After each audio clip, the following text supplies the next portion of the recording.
Haleluya wana wa Mungu. Haleluya wana wa Mungu.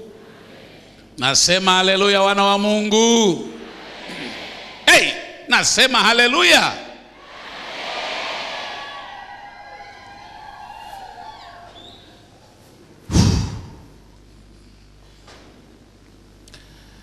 Tunaendelea na zawadi tuliopewa na Mungu. Kitabu cha Luka 4 mstari wa 18. Anasema Roho wa Bwana yu juu yangu, kwa maana Bwana amenipaka mafuta.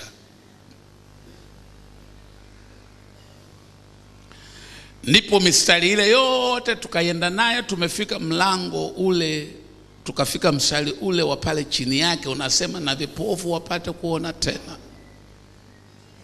Wakati wa anointing kutembea, nini kinaendelea?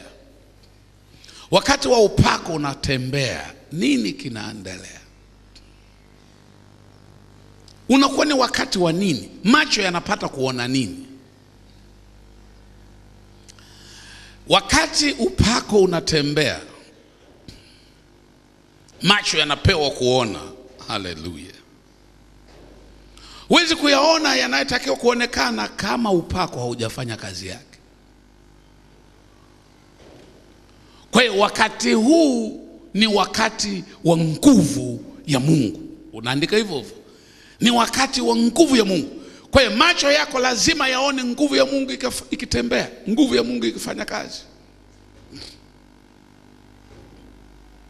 Unaondoka kutoka kwenye mtu wa kawaida. Unaondoka kutoka kwenye mtu nyoronyoro, mtu dhaifu.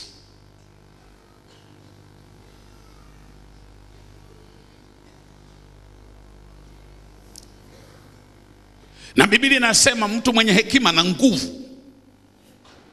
Maana yake hekima ya Mungu inaumbika ndani yako, inaumbika katika ufahamu wako. Hekima ya Mungu ndio nguvu ya Mungu. Akasema na mtu amepungukiwa na hekima na aombe, na Mungu atampa. Kwa hiyo hekima inaruhusiwa, nguvu ya Mungu inaruhusiwa kuiomba.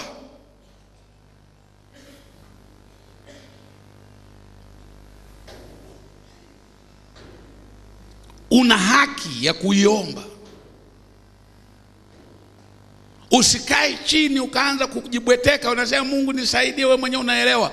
Omba. Maana ni wakati wa nguvu ya Mungu. Kitabu cha Warumi mlango wa 1 mstari ule wa 8 anasema nanyi mtapokea nguvu akiisha kuajilia juu yenu Roho Mtakatifu. Kwa hiyo Roho Mtakatifu anaruhusiwa. Wakati huu unatakiwa kuona Roho Mtakatifu akikushukia, Roho Mtakatifu akifanya kazi ndani yako, Roho Mtakatifu akikudhihirisha. Ni wakati wa kuona Roho Mtakatifu akijidhihirisha kwako.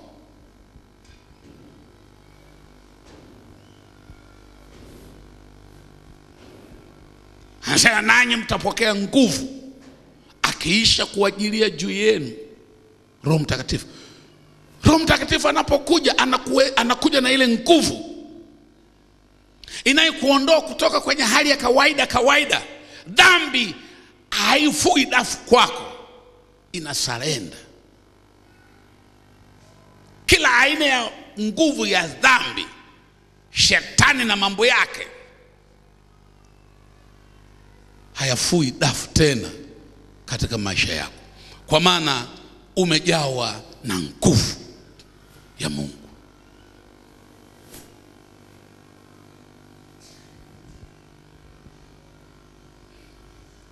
Ndipo Wakorinto wa kwanza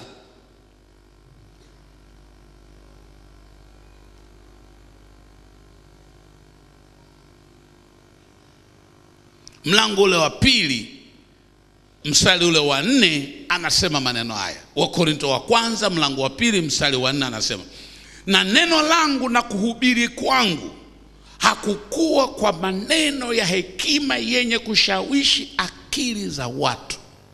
Sio porojo porojo, sio maneno ya ushawishi.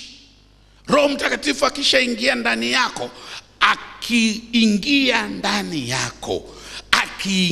ndani yako na upako wa Mungu uko juu yako, huwi tena na maneno ya ushawishi.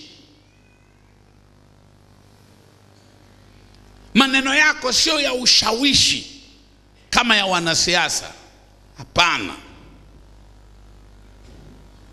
bali yana dalili zote za Roho Mtakatifu na zina nguvu ya Mungu. Ukiongea, unaongea kama Roho anenavyo. Wengine huwa wananiuliza, lakini mtumishi alikuwa anaongea kama anatania. Hatuna muda wa kutaniana, tuna muda wa kusema habari njema. Lakini alikuwa tu hayuko serious. Kwani serious inakuwaje? Unakaza shingo au unakaza meno, inakuwaje? Kwani serious inakuwaje? Kwamba unatamka huku una furaha au una huzuni, vyovyote itakavyokuwa, lakini unavyonena unanena maana kuna huzuni ya Roho Mtakatifu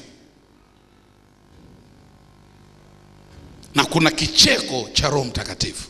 Kwa unapozungumza, unazungumza kwa dalili zote za Roho. Haleluya. Huzungumzi tena ya kwako, kwa sababu huna cha kwako tena. Roho Mtakatifu ameatamia. Kwa kipindi cha macho kuona, unaona Mungu mwenyewe akijichukulia uhalali wa maisha yako.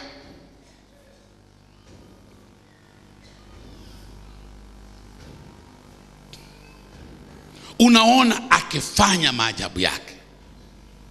Dalili za Roho. Unaongea kama Roho anenavyo. Haleluya. Sio lazima sema Bwana.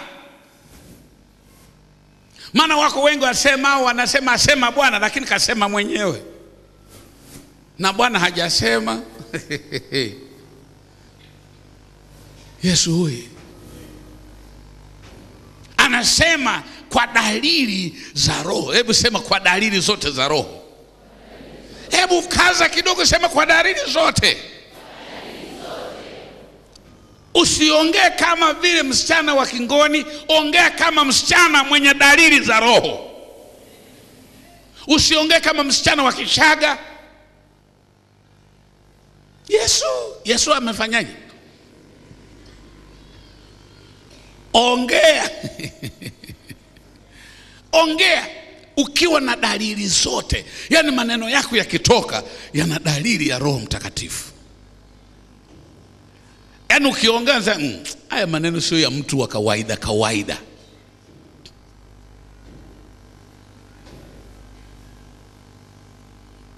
Unasafiri unaenda Ujerumani, huko hawakujui kabisa. Ukianza kuongea tu wanakuuliza are you a pastor? Haleluya. Kwa nini wanauliza? Kwa sababu kuna maneno unayoongea na dalili ya Roho.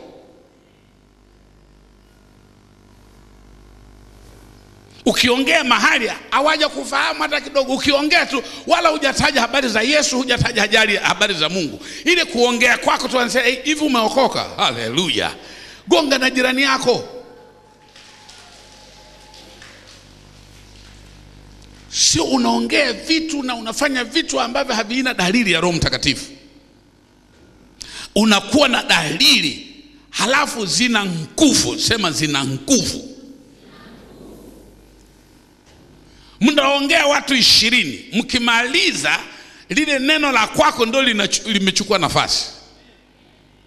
Ndio kuonyesha kwamba lina nini? Na nguvu. Sio unaenda kwenye kikao, unaenda kutetea hoja yako, halafu hoja yako inaambia hebu wewe peleka ujinga. Na unasema hata na mimi nilikuwa najaribu tu kuongea.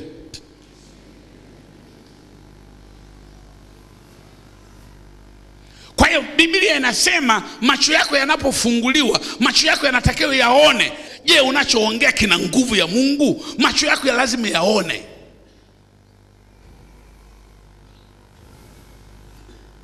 Halo.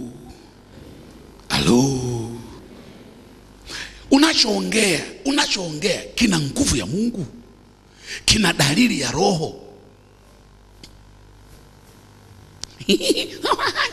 Nini? Acha ujinga. Kuna lugha za watu wa mtaani na kuna lugha za uzao wa kishenzi. Wewe sio wa uzao wa kishenzi. Mwambie mwenzako, wewe sio wa uzao wa kishenzi. Umenunuliwa na umehamishwa, kama Wakorintho wa kwanza anavyozungumza mstari ule wa 13. Tukahamishwa Kolosai, tukahamishwa, tukaletwa katika uzao wa pendo wa mwana wa pendo lake. Tumepelekwa kwenye ufalme wa Mungu. Kwa hiyo wewe sio utaki kuongea tena lugha za kishenzi.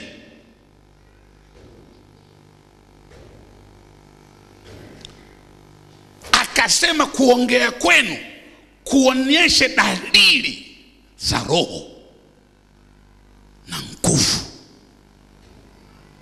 Kwa kipindi cha Roho wa Mungu juu yako ni kipindi cha kuonyesha nguvu ya Mungu. Onyesha.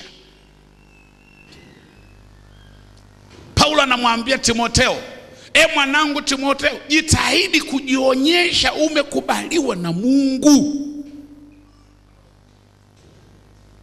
Hiki ni kipindi cha wanayefuata kujionyesha wao ni wanayefuata. Sijasikia amen. Ingekuwa juu zaidi. Ukitembea mahali watu waone. Kwani hamjafika huko anasema baba yenu yukoje? Kwani si wanawazembia? Sasa wewe ni mtoto wa nani? Wa kwangu? Sasa alivyo baba alivyo.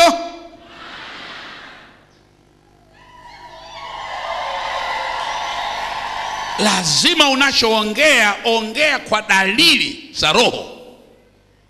Acha hofu, acha mashaka.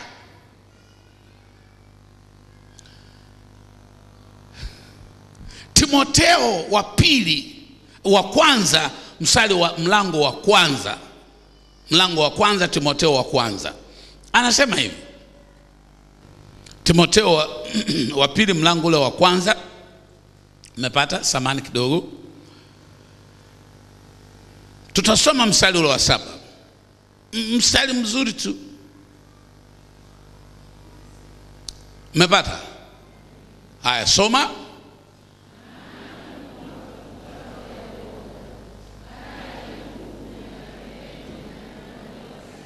Anasema maana Mungu hakutupatia nani? Weka jina lako. Kwa maana Mungu hakunipatia roho ya woga, bali ya nini? Nguvu. Sema nguvu.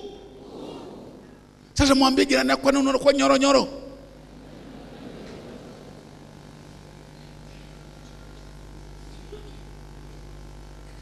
Mtu aliyeokoka hahitaji kuhurumiwa, maana yeye sio mnyonge.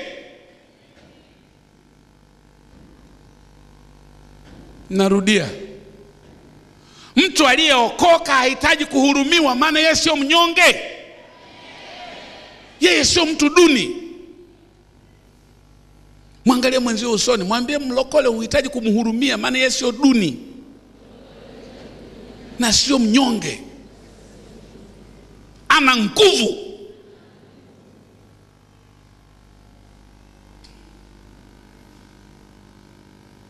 Na hahitaji kubembelezwa, maana yeye tayari ana upendo. Na hahitaji kuambiwa sasa acha, sasa basi inatosha, maana ndani yake tayari kuna roho ya kiasi inamwambia hapa ulipofanya sasa kapumzike. Saizi amka nenda wahi ibada. Saizi amka nenda kazini. Saizi fungua duka. Kuna roho inayomsukuma ndani yake. Hahitaji mtu kumsimamia mgongoni ili afanye kazi, maana nguvu ya Mungu iko ndani yake, inampa uwezo wa kufanya, upendo wa kuipenda ile kazi. Hahitaji kuambia mpende mkeo, maana ndani yake kuna upendo. Ukimwona mlokole anahimizwa kupenda mkewe, muongoze sala ya toba kwanza, maana alishaacha Yesu huyo.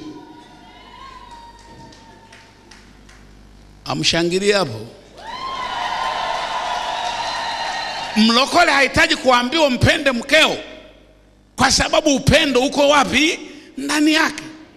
Ukimwona hawezi kumpenda mkewe, mweke chini, mwambie hebu umeshaokoka? Niliokoka sijui. Ulishamwacha Yesu. Piga magoti, muingizie Yesu, alafu amwache aende.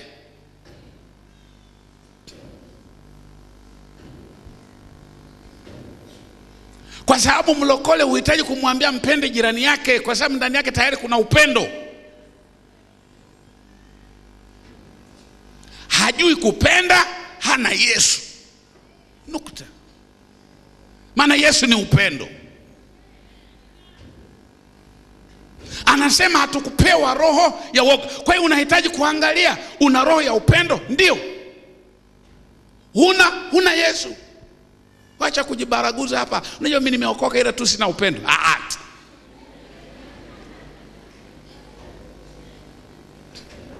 Wewe unaekti kuokoka, unajifanya kuokoka. Mwambie jirani yako, uokovu hatujifanyi, tunafanywa pale tunapokubali, halafu yeye anatufanya. Kwa upendo hausukumwi, unakuja wenyewe automatically. Yesu huyu. Ndipo anasema na nini? Na kiasi. Ni kipindi hiki cha Mungu, na tunafikia kuuona ukarimu wake. Wakorinto wa kwanza mlango wa 2, tutaangalia mstari wa 9 kwanza. Tutaangalia mstari wa 13. Maana anasema hivi, maana tukisha kuwa na Roho Mtakatifu juu yetu, tunapokuwa na upako juu yetu, sema upako.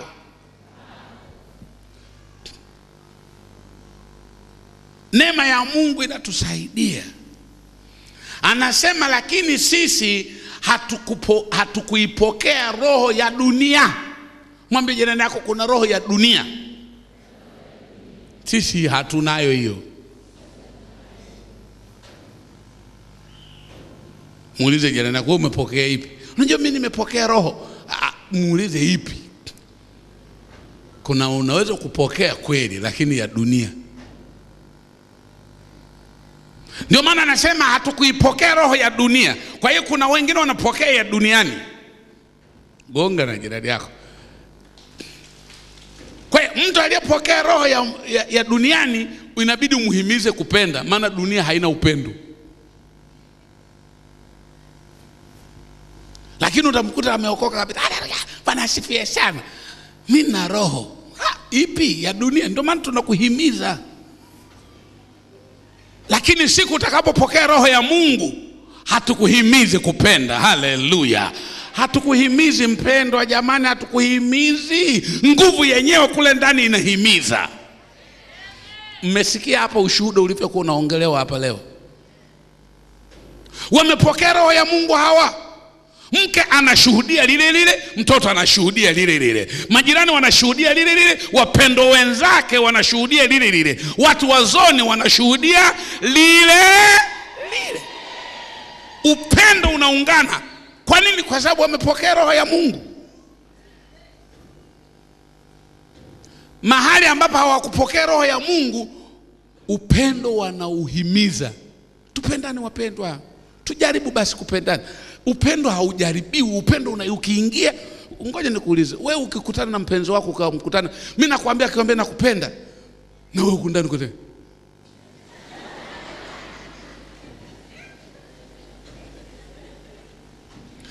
Akikupigia tu ase yani umeniwahi na mimi nilikuwa nataka nikupigie. Unajua tangu asubuhi hatujaongea hata kwenye simu. Huhimizi, humwambie basi jaribu hata kunipigia mara moja hata kwa mwezi. Kuna himizo linatoka wapi? Mwambie wewe muongo, unasema unampenda Yesu, muongo.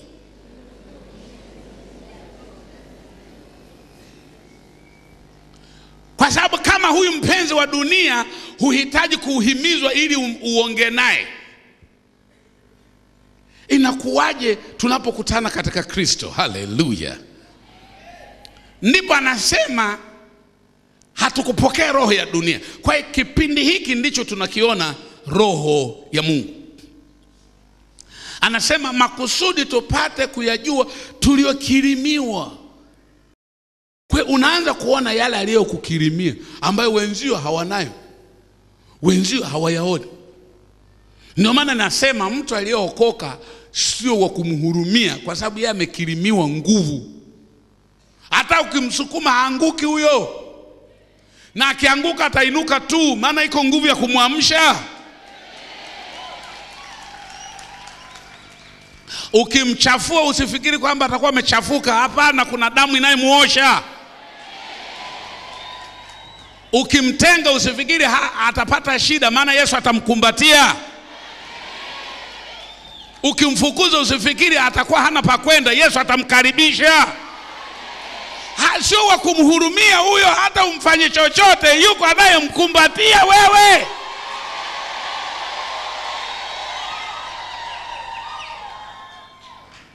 Nampenda Yesu, haleluya. Ora bakusha na mandulia. Ora bakushe kiribasata. Lindere moro moshikiri ya basate.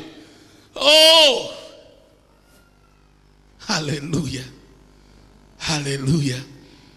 Maana kuna mambo unayaona ambayo wenzio hawawezi kuyaona. Kipindi hiki cha Roho Mtakatifu kuwa juu yako, upako juu yako. Sema upako juu yako. Sema upako juu yangu. Unanifanya nione mambo kama yalivyo.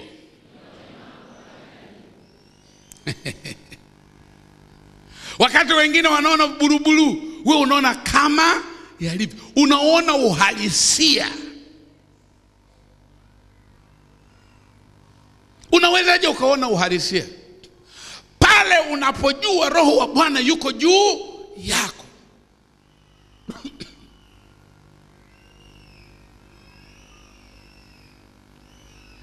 Hayuko juu yako ili akupeleke Songea ukale mihogo na mandondo. Yuko pale ili akuonyeshe mambo ambayo ulikuwa huwezi kuyaona huko nyuma.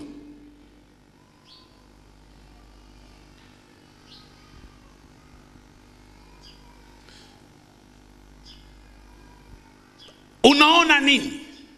Haleluya. Unauona ule ukarimu wa Mungu. Sema ukarimu wa Mungu. Zaburi ile ya 23 mstari wa 5 anasema waandaa meza mbele yangu machoni pa watesi wangu. Sio akiwa amewaweka mbali waone, maana walijua umekwisha, lakini mbele yao waliona wamekumaliza. Duka lako limefilisika, kioski umefunga, mume amekufukuza, kazi wamekuterminate, mwenye nyumba amekufungia mlango, hela ya kununua chakula hamna. Ghafla siku isiyo na jina yeye mzee wa gongo katokea. Haleluya. Kakurejeshea upendo wake, kakurudishia furaha yake, kakujaza upendo lake, kakuonyesha ukarimu wake, anakuandalia meza mbele ya yale majambazi. Oh haleluya. Wakati upako ukiwa juu yako, dhambi iko mbali na wewe. Wakati watu wote wanasema imekwisha, Mungu anasema bado. Inakuwa kama vile wakati wa Elia. Mwanamke yule Jezebeli, mchawi aliyemaliza wachawi wenzake wote, anasema leo kesho tutajua, tunamaliza shingo yako. Jamaa analiberi. Inakuwa kama walokole wenzio wote wamekutenga, walokole wenzio wote wamekuzira. Mambo hayaeleweki yanaelekea wapi.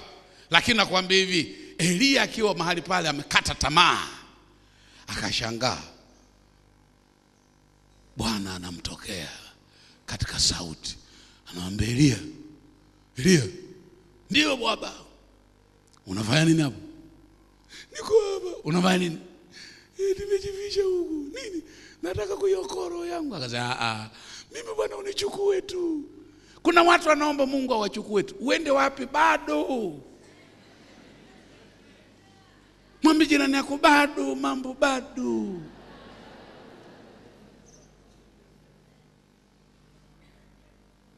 Kwanza ndo kumekucha. Haleluya. Akamwambia kula chakula. Safari bado ni ndefu. Mwambie jirani yako safari yako hujamaliza. Kwanza hujaanza kufika mahali pa utukufu wako.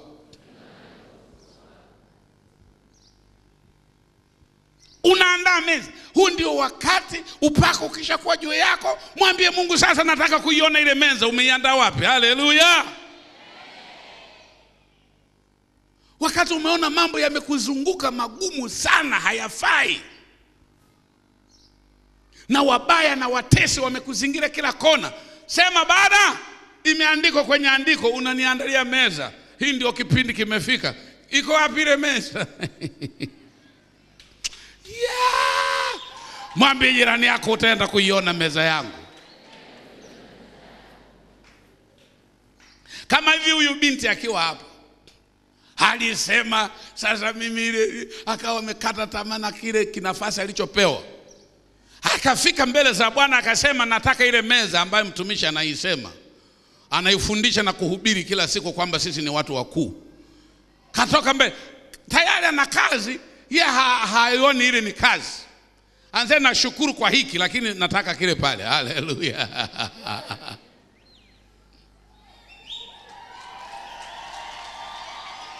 Akaja mbele, akapokea maombi, kurudi nyumbani anaenda ofisini anasema umepandishwa cheo. Nimepandishwa cheo. Nimepandishwa cheo. Nimepandishwa cheo. Nimepandishwa cheo. Niombeni naenda ugenini. Nimepandishwa cheo. Nenda katawale wageni. Usitutawale sisi, katawale wale kule.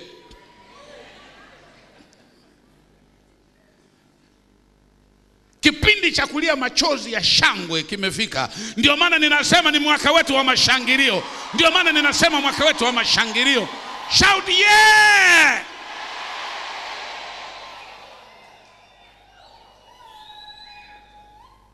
Wewe kama utaki kusikia ninachoyasema, wenzio watakuwa nashuhudia kila siku kuna tazama na aise. Hata huyu kumbe imemtokea. Na huyu tena.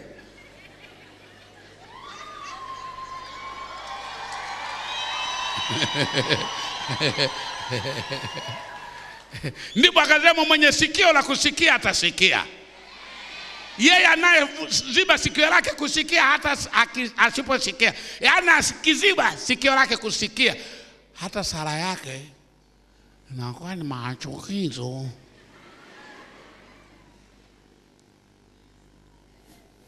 Alitega sikio ikanata. Wewe ni kichwa sio mguu. Akasema ile nafasi pale nilionayo pale ile ni mguu ile. Hajafika hata kwenye kiuno. Ile ni mguu. Ikatoboka akasema hii sasa naelekea kichwani. Mpaka sasa najua yuko kwenye mabega, hajafika kichwani bado. Ameshangilia na machozi yanatoka, na anasema aende akakae kwanza hata miaka 2 alafu atakuwa kichwa. Unajua tatizo unashindwa kufurahi kwa sababu sio cha kwako.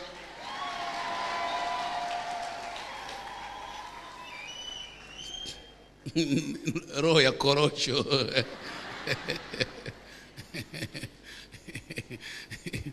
Haleluya! Shout haleluya! Kuandaa meza ni kipindi cha kuandaliwa meza. Yaani ikishafika kipindi cha Roho wa Bwana yuko juu yako, meza inaandaliwa tu. Wao wanataka au hawataki, jamaa inakakatuliwa tu, kakatu. Pum. Anza. Alafu sasa unajua wapambe wa upuuzi wale watoto wa kishenzi sasa. Huyu naye anajifanya eti meza. Kando nini sasa? Kwani yeye atakuwa wa kwanza kupata hiyo nafasi? Hivi sasa hivi hata huko moyoni anasema, "Wewe, nafasi gani? Mbona hata ile ya kwangu ni nzuri pia?" Sikiliza, sawa, ya kwako ni nzuri. Inawezekana ya kwako ni nzuri kuliko ya kwake. Lakini ukiangalia Mungu alipokuandalia wewe uwe, hata robo hujafika. Sasa huenda huyu Mungu amemwandalia huyu, hii ndio ya juu, halafu ataenda juu zaidi, lakini hata kupita wewe ulipo, lakini kumbe wewe hapo ulipo ndio miguu ilipo. Yaani hiyo nafasi yako, ngoja nifafanue vizuri. Kama Mungu alikuandalia wewe uwe mfalme, umepewa kuwa diwani. Unajua utashangilia mimi ni diwani. Halafu ghafla umepandwa umekuwa mbunge. Ndio unaona umeuchinja kabisa. Lakini Mungu alikuandalia uwe mbunge. Sasa huyu aliandaliwa kwa maisha yake yote awe katibu kata. Sijui kama anawaingia. Sasa ametoka pale, alikuwa balozi wa nyumba 10. Sasa leo amekuwa katibu kata. Anashangilia, "Wewe mimi niko bora kuliko wewe." Lakini wewe hapo ulipo ndo miguuni. Mwendio yuko wapi? Kulingana na nafasi aliyopewa, yeye ameshafika wapi? Lakini wewe kulingana na nafasi uliyopewa bado uko wapi? Mwambie nani ana akili nzuri. Usilinganishe nafasi yako na ya mwingine, linganisha nafasi yako na Mungu aliyokuandalia.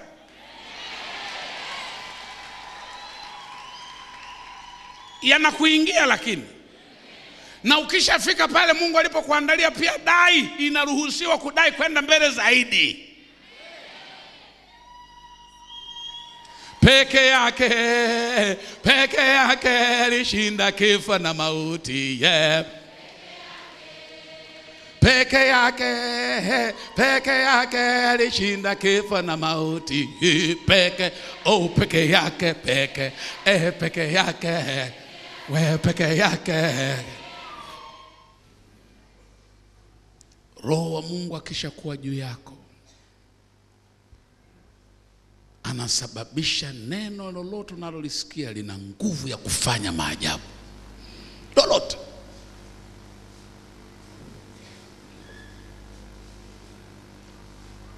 Neno lolote linaloshuka saa hiyo lina nguvu ya kufanya maajabu.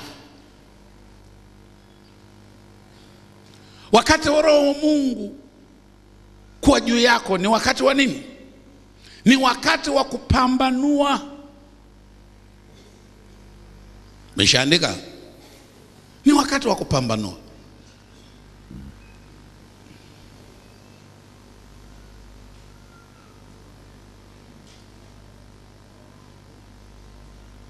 Wakorinto wa kwanza mlango wa 2 mstari ule wa 10. Anasema lakini Mungu ametufunulia sisi kwa Roho, maana Roho huchunguza yote, hata mafumbo ya Mungu.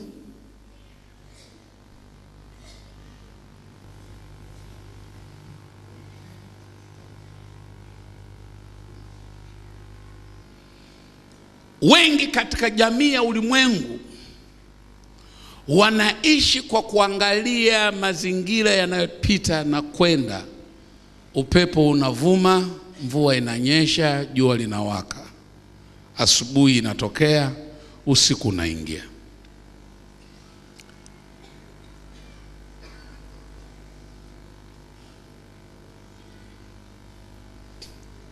Wanamshukuru Mungu, wameamka asubuhi. Wanamshukuru Mungu, jua limezama, wanalala. Lakini kwa yeyote ambaye roho wa Mungu yuko juu yake, haishi kwa kuangalia mapambazuko ya jua au machweo ya jua. Haishi kwa kuangalia mvua sasa inanyesha na kiangazi kimekuja na mavuno yamekuja. Bali anaishi sawa sawa na mpambanuo anaojaliwa na Mungu.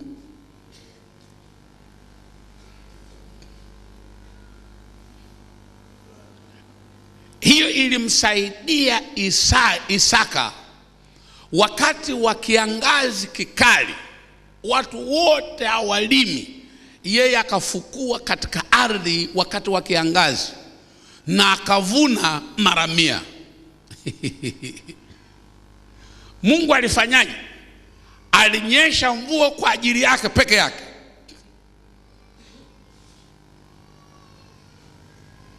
Wakati nchi imejaa kiangazi, yeye kwa sababu ya kupambanua akayaona mausia ya Mungu, akayaona majira ya Mungu, akaisikia sauti ya Mungu, akalima, vumbi linalipuka, akapanda mbegu, jua linawaka. Amemaliza kupanda, mvua ikanyesha. Pale alipopanda yeye, kwingine hakuna mvua. Kwa hiyo wenzake hawakuendelea tena kupanda, na yeye hakuendelea tena kupanda, maana amemaliza kupanda. Ni kazi ya Mungu kuendeleza, kukuza. Akavuna kipimo kimoja mara 100 zaidi, sio mara 2, mara 100 zaidi. Katika Biblia inasema akawa tajiri sana kuliko baba yake Ibrahim. Sasa wakati unapita kwenye dhambi na unakana wenye dhambi na unasikiliza wenye dhambi, ile sauti inapotea, inahama.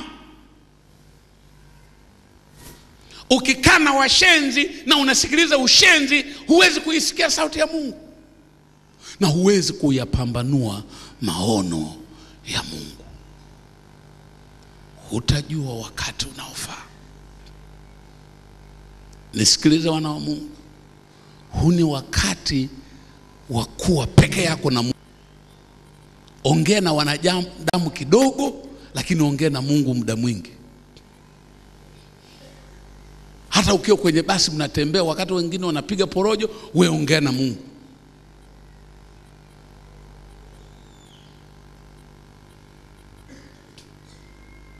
Ukirudi nyumbani, wakati unapika, wengine wanasikiliza redio, wewe sikiliza sauti ya Mungu, ongea na Mungu. Rabokurubu shanta lindurubu shinta. Unakaanga nyanya zako, lakini unaongea na Mungu ukiyataka kupata maono ya Mungu. Wakati roho wa Mungu yuko juu yako, roho wa Bwana atakuambia sasa wewe, wakati watu wengine wote pala Kariakoo wameweka nguo zao na nini na nini, wewe peleka vitunguu. Unaweza kushangaa, unasogeza tu vitunguu, unasema mimi nilikuwa nimekuja kutoka Ujerumani nafuata vitunguu. Unaweza kuniuzia? Hata kuambia, unamuuliza unataka vitunguu, lakini mbona mimi Kiingereza siwezi? And say, I need this one. I say, this one. Let us go. Hata kwa ishara wewe mwambie nifuate. Na kwa vile ni Mungu amekuletea, ulikuwa umebaki na 20,000 30 za mfukoni, chukua taksi. Unajua Kiingereza kitakuchenga, wewe mlete Mwenge, hutakosa wa kukutafsiria hapa.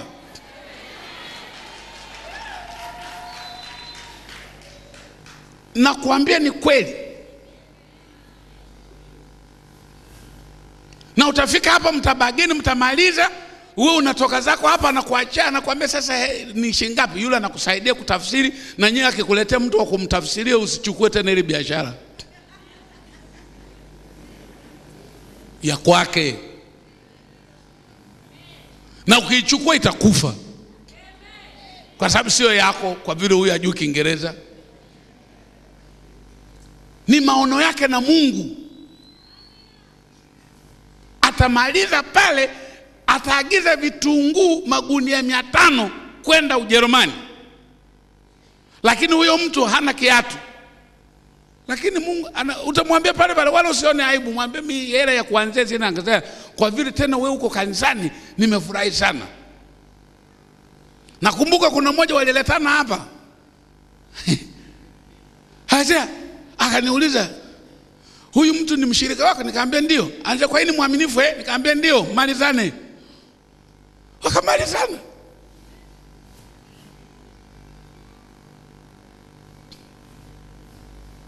Sikiliza, mwingine wamepelekana sasa hivi wako Ulaya, lakini haachi kunitumia zawadi na kutuma fungu la 10. Mungu anaangalia wewe, akili yako iko kwenye nini? Akili yako iko kwake au iko kwa jamii na dunia inayokuzunguka? Umaskini wanaopata wa Tanzania si kwa sababu nchi ni maskini au kwa sababu Mungu hajawaridhia, ni kwa sababu hawaweki macho yao kwa Mungu, wameweka kwa dunia na kwa wanadamu wanaowazunguka.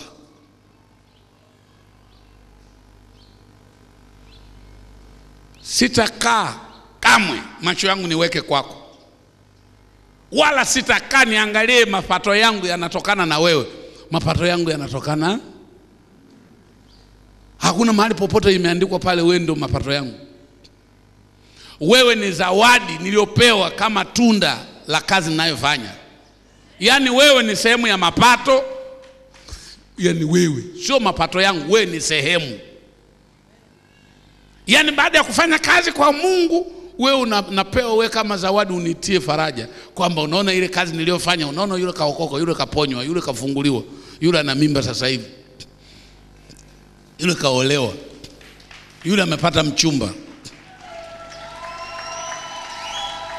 Natiwa nguvu zaidi ya kwenda mbele, kupambanua. Ndipo akasema,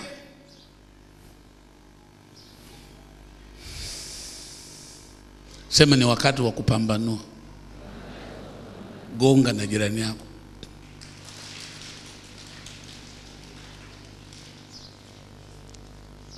Ndipo akasema, maana ni nani katika binadamu ayajuaye mambo ya binadamu ila roho ya binadamu iliyoko ndani yake? Kwa hiyo huwezi kuyajua mambo ya watu, achana nayo. Vivyo hivyo na mambo ya Mungu hakuna anaye ayafahamuye ila roho wa Mungu. Kwa hiyo roho wa Mungu akisha kuwa juu yako, mtumie vizuri. Mwambie Roho Mtakatifu, ulioko pamoja nami, ulioko juu yangu. Mwenzie sijui kinachoendelea sasa hivi, sijajua vizuri Mungu ana mpango gani hasa na mimi nina zuba tu hapa, nisije nikawa na chereo kufika kwenye nafasi yangu. Roho Mtakatifu nikumbushe, mwenzio nisaidie, nataka kufika pale anapotaka. Atakuongoza na kukusaidia na kukufundisha na kukufunulia yale ambayo yeye aliandaa, aliyakusudia siku zote za maisha yako. Wako watu wengi sana wamefikisha miaka 60 hawajafikia kwenye lengo hata kidogo. Yaani hawajaanza safari ya kufika kunako utukufu wao. Wamezurura huku kushoto kulia. Ni kama Wayahudi wakati wameanza safari, walikafika njiani, Mungu akamwambia basi inawatosha, zungukeni mlima mpaka muishe. Halafu wawili tu walifika kwenye mwisho wa ile safari. Na walipoingia kwenye ile mwisho wa ile safari, Karebu akasimama akasema, nimekuwa na miaka 85 sasa hivi, lakini nina nguvu kama nilipokuwa na miaka 40. Naanza safari. Haleluya. Yesu oye! Yesu oye! Yesu oye! Yesu oye! Ukapate nguvu mpya, utiwe uweza mpya, ufahamu mpya, ili ukawe na miaka itakapofika 85 unasema sasa nina nguvu kama nilivyokuwa na miaka 40. Gonga na jirani yako, mwambie na itabiri na ikawe. Vijana oye! Nasema ninyi ambao mna matumaini ya kufika kule ninakokwenda, nawapenda kweli. Anajua jamani, mimi nawapenda sana. Anajua kila nikiangalia mimi, nyie sio maskini. Naongea na mabilionea hapa.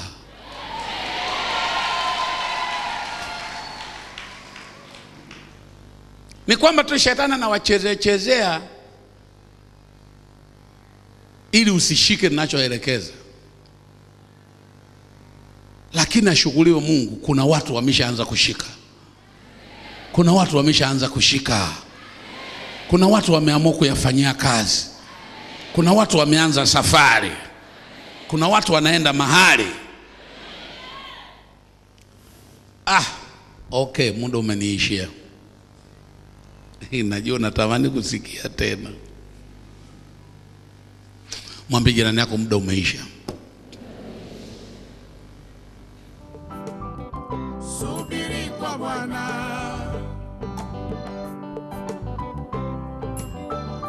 moyo wangu moyo, uwe na subira moyo. Subiri kwa Bwana.